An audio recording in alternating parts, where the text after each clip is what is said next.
One of the first memories I remember having as a kid growing up was playing Super Mario Bros. On my uncle's NES back in Mexico.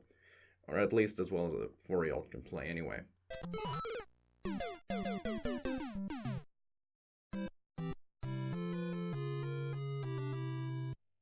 Ever since then, I've enjoyed playing countless other games, much like many of my friends and my family growing up. But despite me growing up playing a lot of these games, I always ask myself, where are the Mexicans in all of this? Have we just been absent through most of gaming history? And after doing a bit of research on, well, Google, I found that the answer was a resounding yes. Mexicans have sadly been absent for most of gaming history. Let me explain. When it comes to building the video game industry that we know today, two big regions played a major role in this: North America and Japan. And by North America, of course, I mean the United States. Atari, an American company, was the king of home video game consoles in the 70s and early 80s, until the crash of 1983 when E3 came out. Then Nintendo, a Japanese company, decided to pick up the slack in 1985 with the release of the NES and subsequently Super Mario Bros.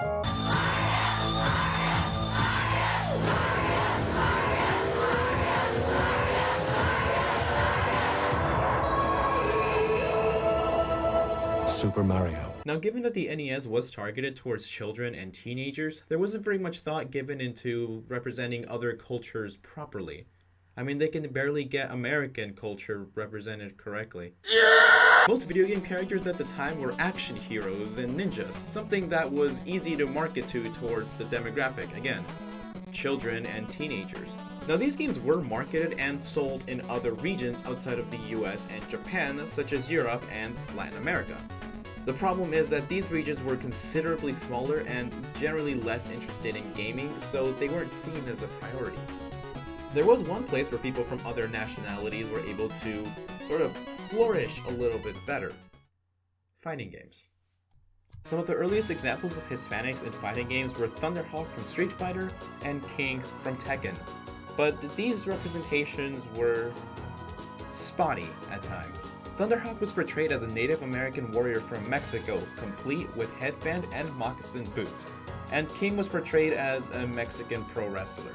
Now, while these characters did have a decent amount of depth and complexity to them, especially for fighting game characters, one can't help but be a little disappointed by their outer portrayal as characters and as representatives for their respective cultures.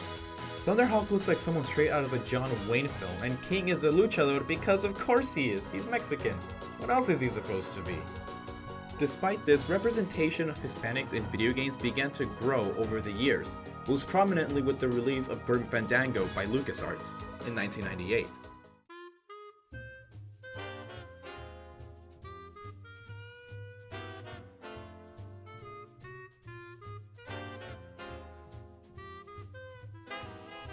The game was well received by critics all across the board, with many of them also praising the art style, increasing the exposure that many people had to Mexican culture.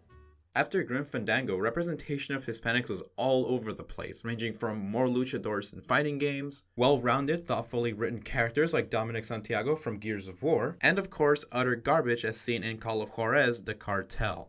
That game is just... let's just not talk about it. Who the fuck are you, Chinga tu madre! Shoot him! There is one character, actually, that I particularly love because of the different representation of Hispanics in video games. And that character is Sombra from Overwatch. Many Hispanic characters tended to be more on the big action hero or luchador side, which, as somebody who has never really been that way, I found it very hard to relate to these characters. Sombra, on the other hand, had two characteristics that really made me interested in her character. One, she was a Mexican, like myself, and secondly, she was interested in technology. To me, having a Mexican character that was interested in digital technology rather than simply mechanics was mind-blowing to me. Unfortunately, I wasn't a big fan of her playstyle, however. So with all of this talk of demand and representation of Hispanics in video games, the question begs, Why is it that Hispanics are not being represented as much in video games? They're a huge part of the video game industry, so what's the deal? Well, for starters, gaming in Mexico is a very expensive hobby, even more so than here. In Mexico, the PS4 costs about $450, while the Xbox One costs almost $650. With prices like that, it's no wonder the gaming industry in Mexico is slow to catch up. There is, however, a lot of hope for the gaming industry in Mexico. Many Mexican game developers are already showcasing their talents to the rest of the world and gaining mainstream attention in the process. One prominent example is Kerbal Space Program that was developed by a Mexican development group, Squad, and Mulaka, a game that is out on PlayStation 4, Xbox One, PC, and Switch, which showcases very heavy elements of Hispanic indigenous culture.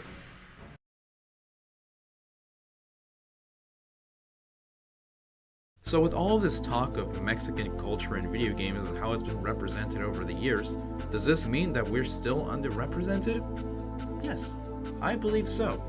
There are many game developers out there that are still not being recognized for their talent, and this makes me extremely sad, but I know that there is hope out there. So many game developers out there from Mexico are rising up and saying, hey everybody, here we are.